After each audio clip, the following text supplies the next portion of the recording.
Hey, welcome back to Danford Golf. Today we're going to talk about the takeaway. We're actually going to talk about 3 different types. So if you haven't already, make sure you subscribe, give us a like to our channel, leave a comment if you have a question. All right, we're going to go ahead and get going. We're going to talk about the 3 different types of takeaways, and maybe you'll find one that is best for your swing.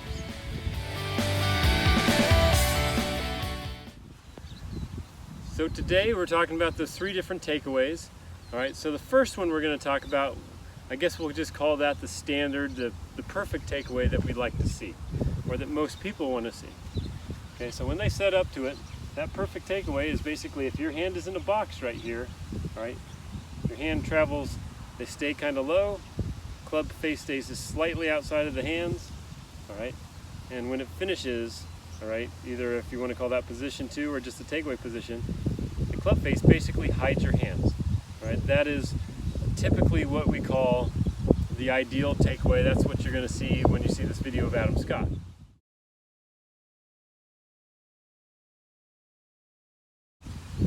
Now, the second takeaway, all right, is a little bit different, all right. If you watch Rory, and I'll attach a video on here also of Rory's takeaway, you're going to notice as he takes the club away, you're going to see his arms actually extend a little bit from his body, all right, and his hands and everything just kind of get a little bit further from him, swing a little bit more around, all right, but that ideally definitely works for him, especially with his driver, right? So his hands still come out and they just extend a little bit further from his body.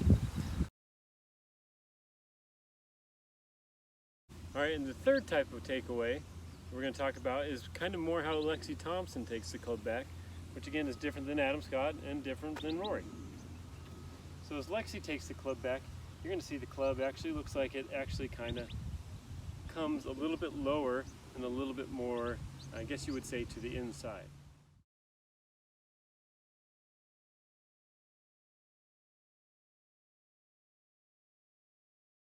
Right?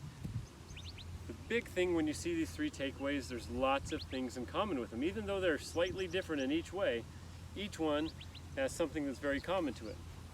First, all right, the chest is turning, all right, that is huge, all right. There's not a lot of early hand motion in the takeaway, all right. It's very much the chest is the main driver, what moves that club back, all right. That's one of the first keys to having a good takeaway, even if your hands are a little outside or a little inside, depending on the player that you kind of like to model your swing after, right.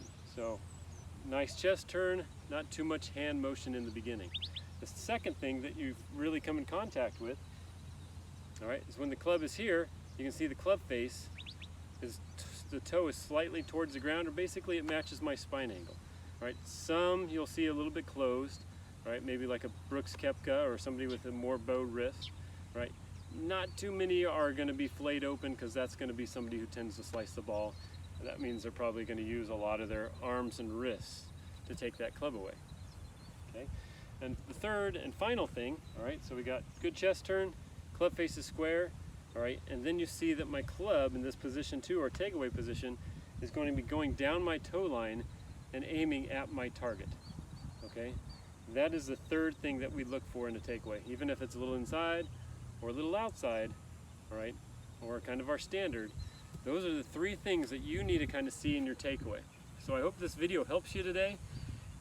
Kind of shows you a little bit difference. There's not exactly a perfect position in the takeaway. There are things that we like to see. If you haven't already, go ahead and subscribe to the channel. I hope you liked it, and we'll see you back here next time.